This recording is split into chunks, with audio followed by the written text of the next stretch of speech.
Hello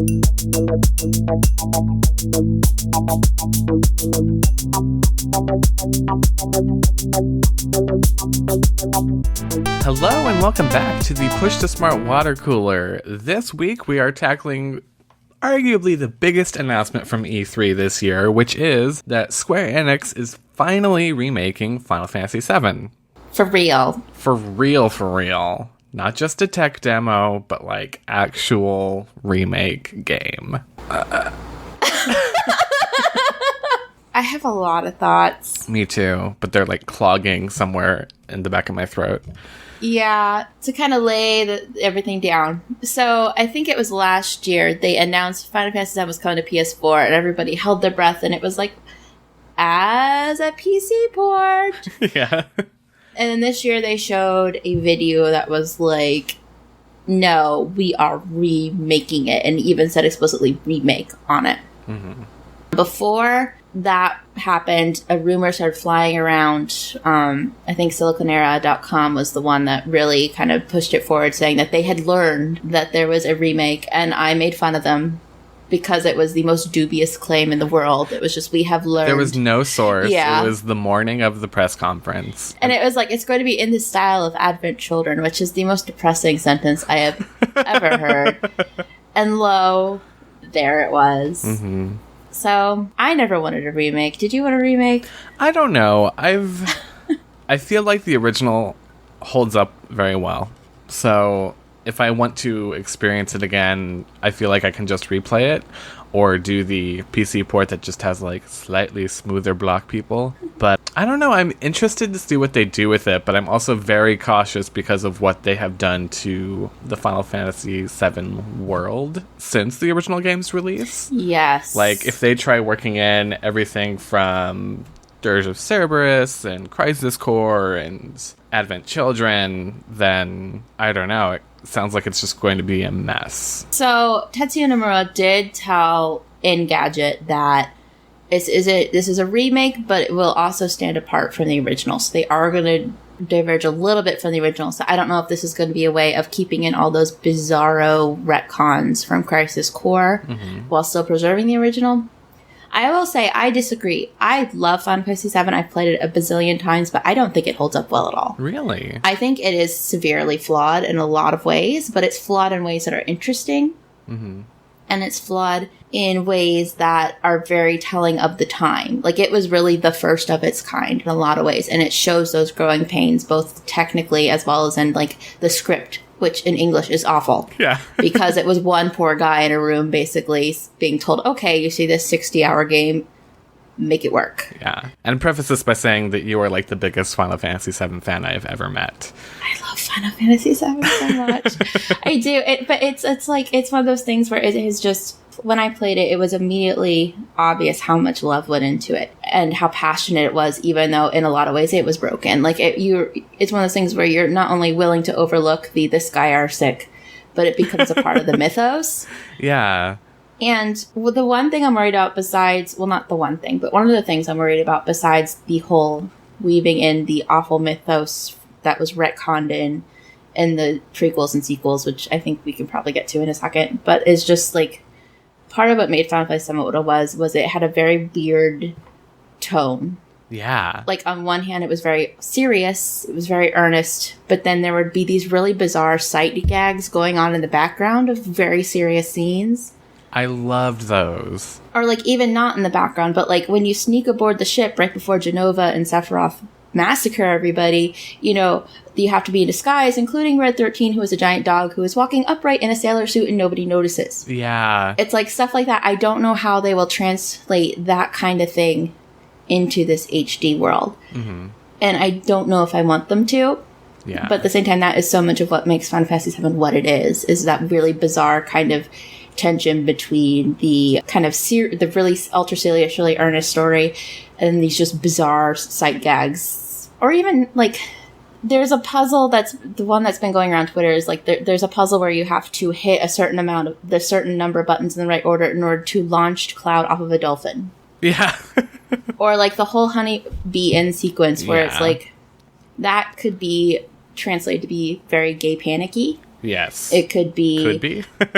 cut off. Oh, it is. Yeah. It could be completely cut.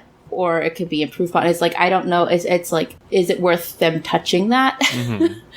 Like, I'm worried.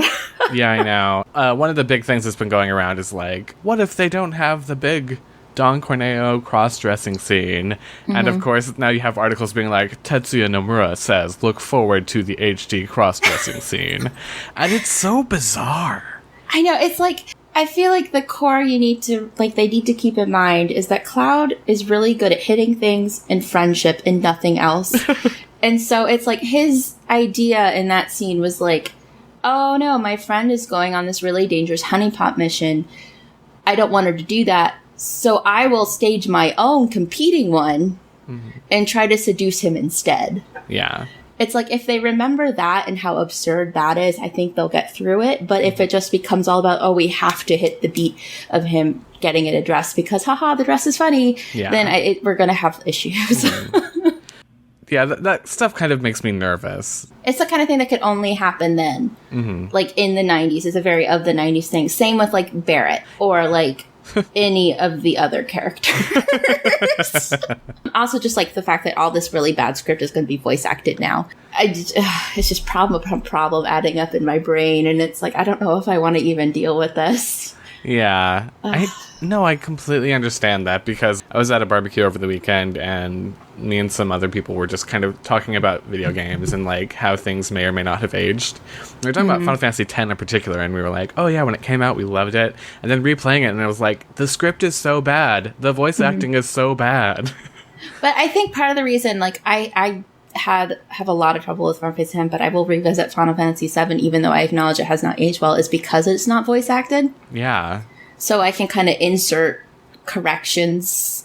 Whereas 10, it's like, in your face, this is bad. Yeah, exactly. There's no escaping it. Yeah. And I feel like Square Enix is very hit or miss with its localizing and voice acting. Mm-hmm. Final Fantasy XII was amazing. It had a fantastic script. It had, for a Final Fantasy game, it had a really good voice cast. Mm-hmm. The Final Fantasy VII compilations have been very hit or miss within themselves. Yeah. So I like, it's just all these little nitpicks, and I understand it's not for me. Like, I grew up with the original, and it's been almost 20 years now. This is going to be more for new people. And I feel like one of those guys is always complaining about the childhood being ruined by Transformer movies. Yeah. But I acknowledge this is not for me. But I'm still worried because it's my baby. Yeah. I know. It had so much character. It did. That's a good way to put it. And it did kind of go from these moments of just very dark and grim, but then also very playful and lighthearted and loving. And I just don't want that to get lost. Yeah. I don't know I know they'll never hit that because this other one has had 20 years for us to look back at and pick apart and fall in love with. And so, like, nothing they do will ever measure up to it. Yeah. But I'm just so worried that it's going to get so lost in hitting very specific beats instead of kind of getting that feel of what this game is. I really don't know. Part of me is like, just update the graphics and leave out voice acting and just do that. Update the script a bit. Yeah.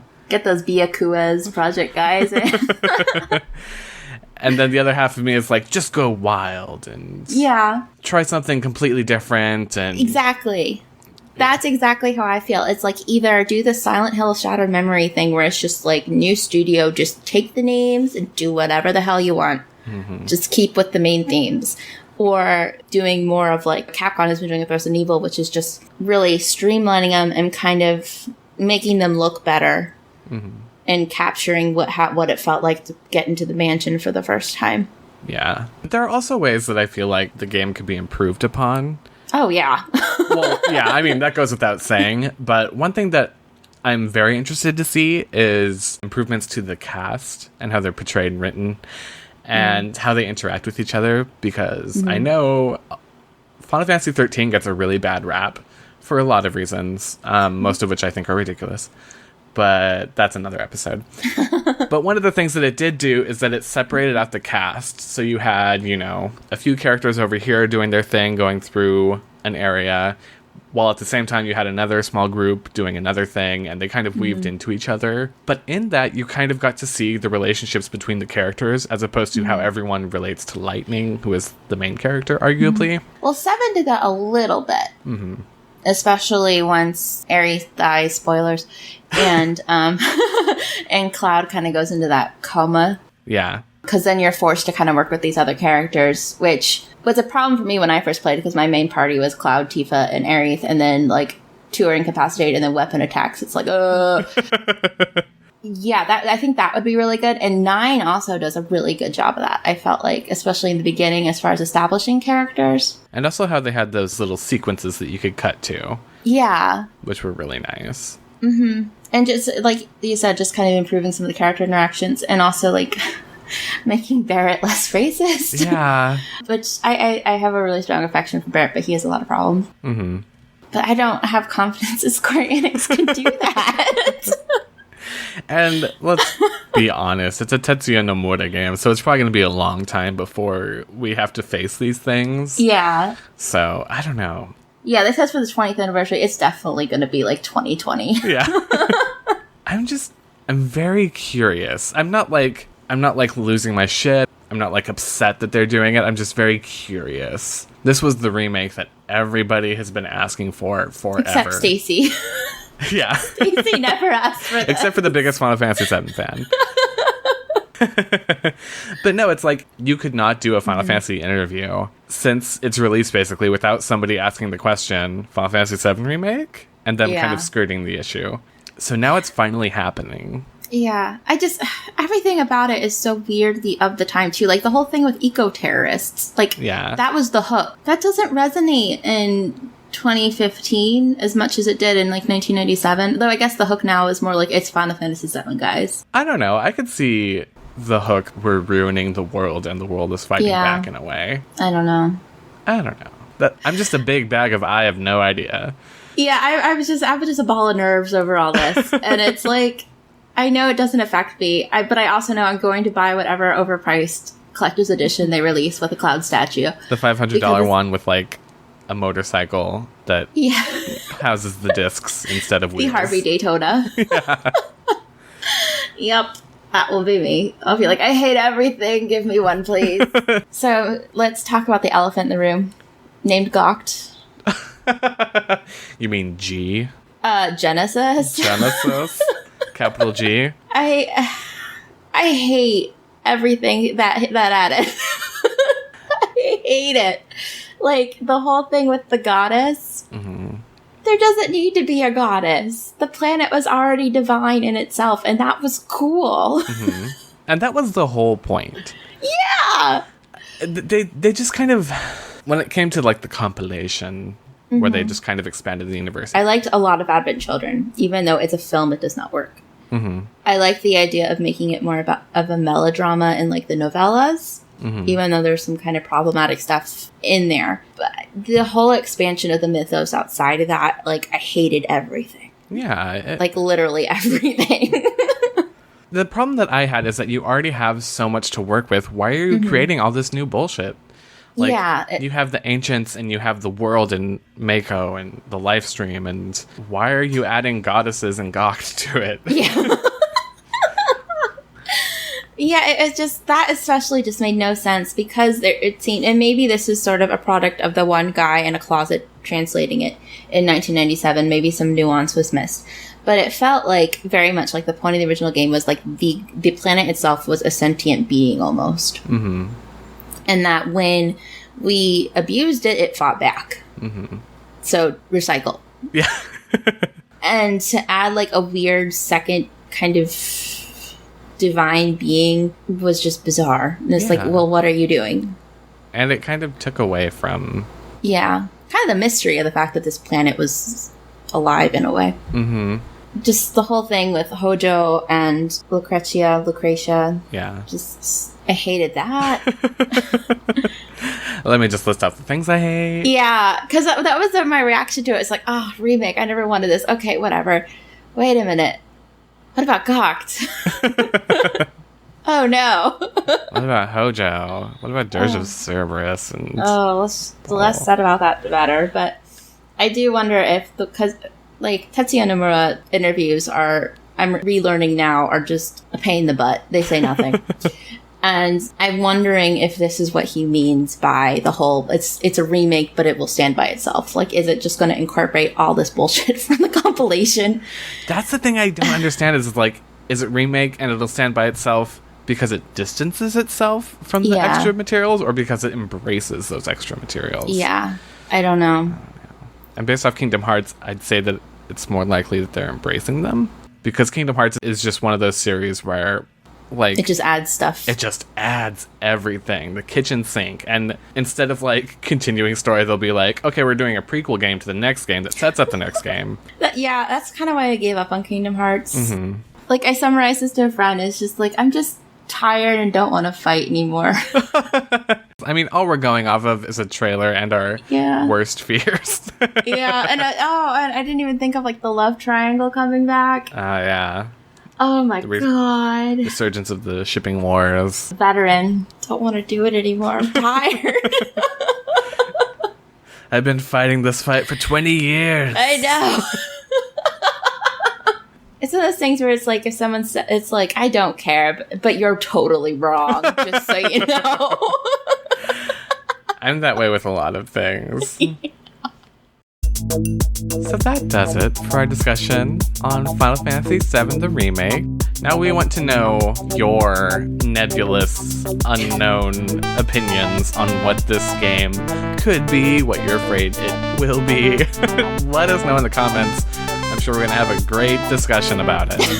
And of course, don't forget to subscribe to keep up to date with all of our latest episodes and a lot of cooler discussions. Dilly dally, shilly shally.